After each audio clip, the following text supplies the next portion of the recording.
Hello.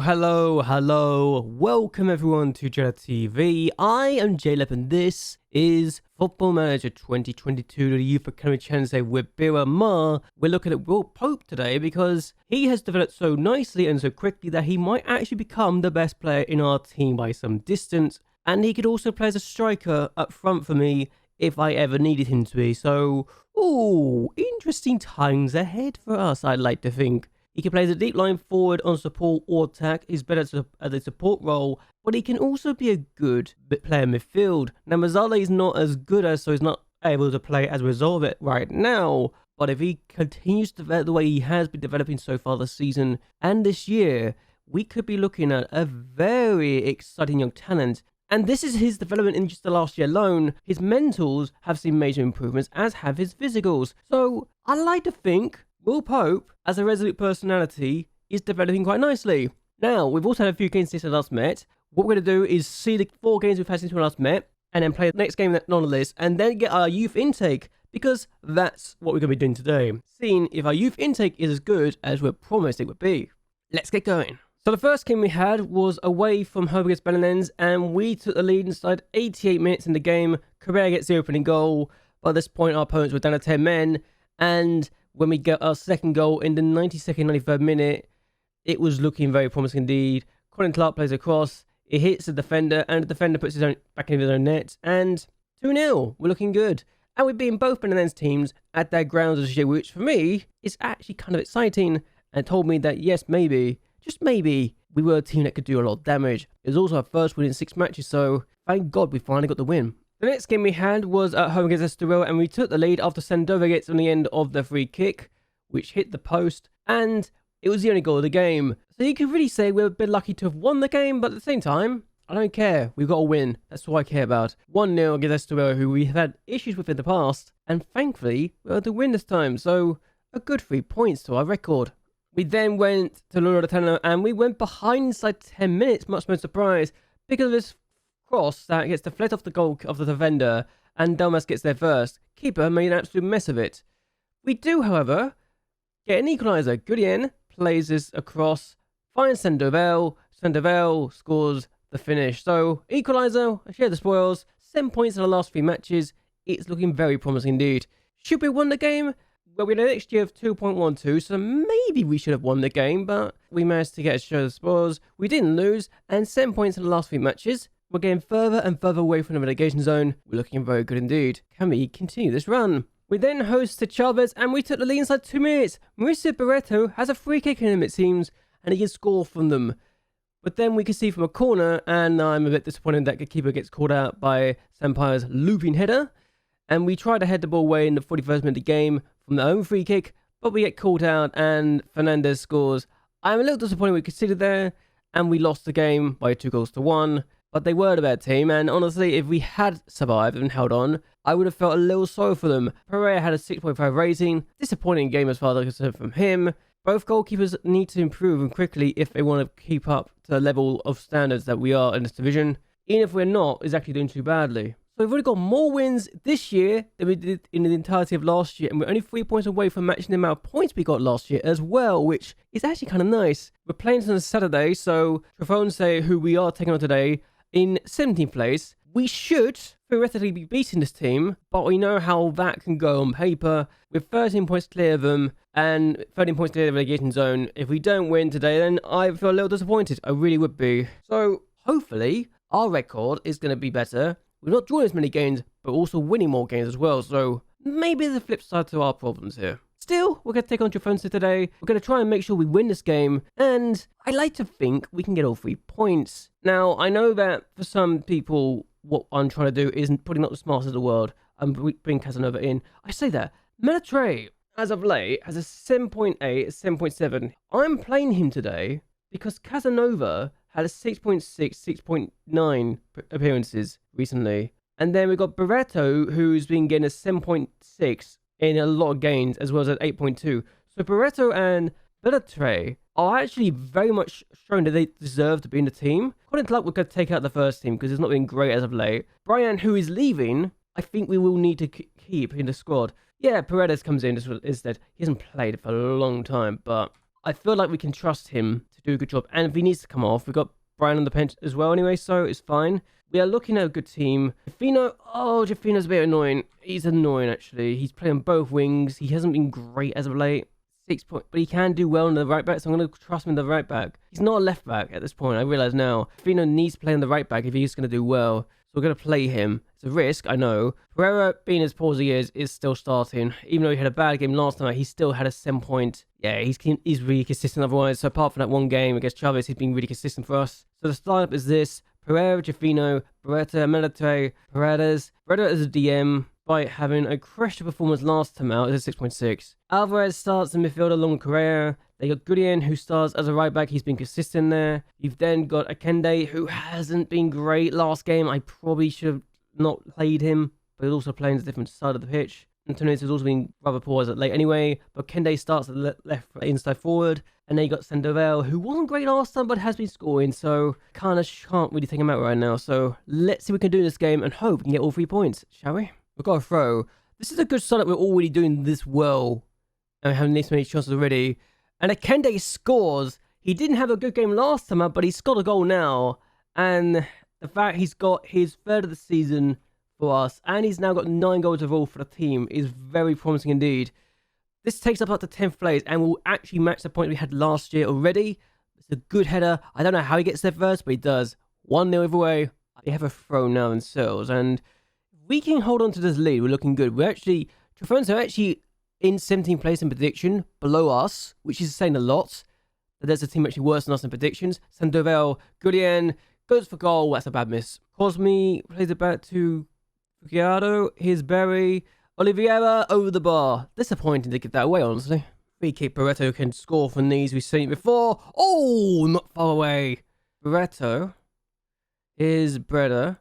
Ball forward to Kende. A chance maybe for Kende to get his second of the game. Oh, he's hit the side netting. Been a better team so far. We just need to get another goal to really cement our superiority here. Correa. Sandoval. Finds Paredes. What can he do? Plays across. Oh, that's surely a goal. It is. Samuel Goodien with a finish. That's a really good finish. Oh, wonderful finish. Paredes proving why I threw in the first team today. 2-0 now. And this is important for our chances of winning this game. We've been the better team by some distance. We needed this second goal just to cement the fact we're the better team. And that's important. Correa with a free kick. Could be 3-0. Almost was. And it could have been 3. Breda finds Correa. Here is Paredes, and this is really good football. Akende, really good football.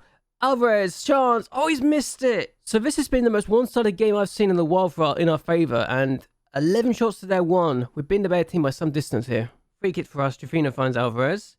Here is Barreto, now Benatre. 6'2", 6'4" defenders, and look at this football. Really good football. Paredes now on the ball. Keeping the bodies in. Sandoval now scores his 5th of the season. Yes, he's only got 5 goals this year. But when we're doing this well, we can afford to not have the best of seasons for one player. When the goals are being shared throughout the entire squad. Very evenly, it must be said. But this is a good finish. Paredes gets 2 assists. And is now showing why I chose him today. Very happy with his performance so far. Here's Sandoval. Paredes. The fact that Sandoval's coming deep and is actually helping out as well. Look how many bodies we got as well in some areas. Here's Alvarez. Now Kende. Good ball to Goodien. Could get a second. He's missed the chance for his second. Oh dear.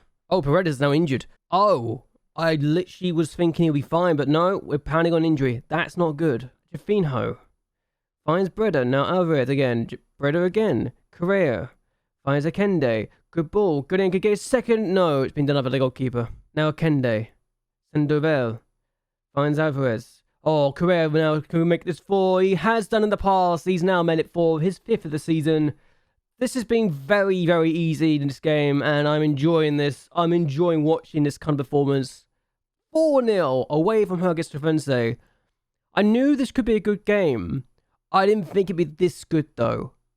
I actually was concerned we're going to lose this game, but no, we've been proving that this formation, this tactic, that the 4-3-3 with the 2 Mazzalas does work still, and I was wrong in changing it up initially. Very good game for us so far. I mean, this could still be 5, and I would very much be happy we could make it 5. And Sandoval was actually on the goal line for second. I don't know why it was, but we should be able to keep a clean sheet too, I feel. And honestly, that's over now. And it is 4-0 the final score. We were very dominant in this game, and we absolutely deserve the scoreline. We really felt like the better team here. And that's not an exaggeration either. For once, we didn't underperform XG, and now we've actually got a 0 goal difference. So we've actually scored the same amount of goals as goals were conceded, and we should actually have 27 goals scored, 27 goals conceded in 27 matches, which for me is very important. I was only out for 1 or 2 days. I'm happy. That's all I care about. The fact he's not completely out of it is good for me. The fact he didn't get the Player of the Match award despite getting 2 assists is amazing to me. Must not have done as well defensively, but he's consistent. That's all I care about. Yes, he's not the best player in the world, but he did his job today, and that's all I care about right now. So we actually still stay in 10th place because Belenenses were actually held to a draw by Gondomar. If anything, I could say the other way around. Gondomar held to a draw by Belenenses. Amora, who we take on next, lost against Académico de Viseu, so again, no surprise there. Though Belenenses did win, the other Belenenses, so they actually are now getting closer to survival. Given that we're now 13 points clear of the relegation zone and 12 points clear of the relegation plus with 7 games to go, I'll be shocked if we get relegated, but you never know. If we have the disastrous end of the season where we lose 7 on the bounce, things can go against us very, very quickly indeed. Okay, so we just had a youth intake, and it doesn't look that bad in all honesty. We've got at least 4 players in the 4.5 to 5 star potential range, and I am very excited for it because it's actually a good range of players too. So let's start looking at the players from the best potential all the way down to the 3-star potential, because I want to talk about them in a very positive light. The first of these players is Paulo Aparici. Now, I am going to be honest with you, he's 3-star in every position we can play him in, and he's only left-footed, which means I probably wouldn't play him on the left side of the pitch as a winger, but he's an advanced playmaker, which is actually really exciting. And look at his mentals already at the age of just 15. This is exciting to me. He can play as an attacking midfielder if I ever want to go down that route. And I am thinking, yeah, maybe we could do that. Or we can play as a Mazzala, which again is very good. Heading of 4, strength of 4. I say that they are the only 2 weaknesses I can really see. His bravery is only 6 as well. But again, it's not the end of the world. I think this guy, with his first touch of 16, his technique of 14, his work rate of 13, his decision making of 13, his flair of 12, his balance of 12. There's a lot of abilities. There's a lot of attributes here that are 10 plus, and I'm very excited for it. I really am. So this is going to take a while to get this name out, but Rui Quintaniero is a very exciting young striker, resolute personality. He's very brave. Only issue I have is his strength. Now that may seem like a surprise when he's finishing his 7, but he comes deep to get the ball. He's also pressing forward first and foremost, but his strength is 3. As a deep line forward as well, if I ever played him there, he needs a better strength. He's got the speed we need from him. He's got 17 aggression, 18 bravery, 16 determination. He's resolute. His work rate is 15. His stamina is 11. There's a lot of physical attributes I'm excited about, but we need to work on him to develop him to the standard we want to be. And so he can be amongst the strikers that can play for us. We've got about 4 strikers now that could be in the first team anytime now. And that's a scary thought for this young talent who's only 16. Only turned 16 this month, but he might take a bit of time to get going. Now, Minier Fortes is considered to be a centre-back. He's 5'9" though. Now, his heading is 7, his marking is 7. We could potentially make this guy a wingback on support, but his crossing is 5, so it's a weakness that I want to focus on. His dribbling is 7, he's not that quick. Physicals, he's not very good in. Mental side of things, he's good. He's a balanced personality too, so maybe we can make him better. But he's got 14 decision making. And for me, decision making is one of the very important attributes for a player. If he's smart, he could be good.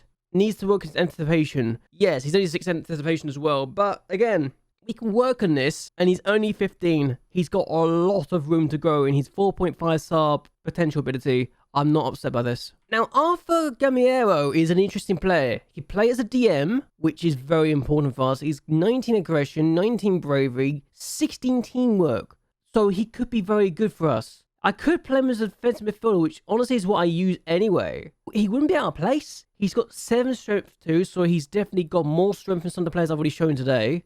He can be a midfielder. Is he good enough to be Mazzala? Probably not. It will raise some of his aggression and his brave and that stuff and his teamwork. He could also play as a winger, defensive winger. I don't see him as a winger though.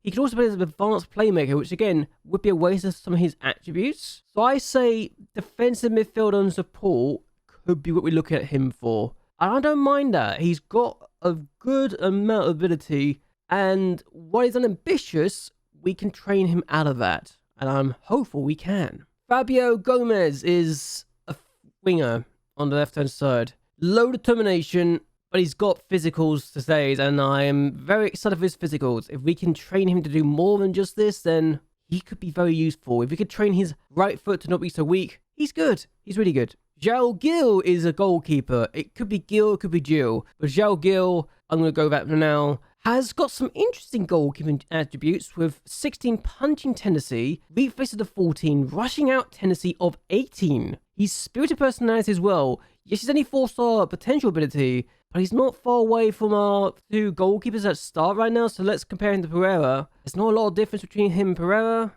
and let's find him and Survivor.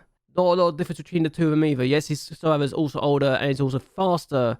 So Gil is 6'4". Every reach is only 7, but if we can train him to be as good as I think we could train him to be, we're looking very good indeed. We just need him to be better and better. Also, first touch of 1. And passing with 3, that's an area we need to improve in straight away. This is Hugo, an inverted winger on the right-hand side, but he's also very strong on the right foot and strong on the left, so he could really be a winger. And he's got the physical attributes to do it. There would be a waste of some of his other attributes, like his teamwork of 14, his flair of 11, bravery of 13, so there's some areas we need to improve him on, but his strength and stamina are not great, so we need to work on that. But other than that, I think he's got some potential. Physicals are not terrible. Just need to work on his stamina a bit more, and I'd be happy with him. I really would be.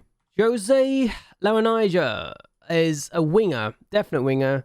I see him being one of those players that I could make into a winger. Now, is he going to be amazing? No, not really. If anything, he probably isn't going to be as good as Gurien. And that's a high benchmark to reach now, because Gurien, while very inconsistent, has got some good ability now. Still, this guy's got potential, and we could try and train him either way. Jose Sanha is a midfielder, and immediately 11 first touches shouts out to me. And they say his second best role is a Mazzala, with his passing of 13, his technique of 13, his work rate of 14, his teamwork of 11, decisions of 13. He's got potential, and he's got some decent attributes already. Just needs to work on his physicals, and he's fine. Manuel Martins is a fullback that can also play farther up the pitch as a winger.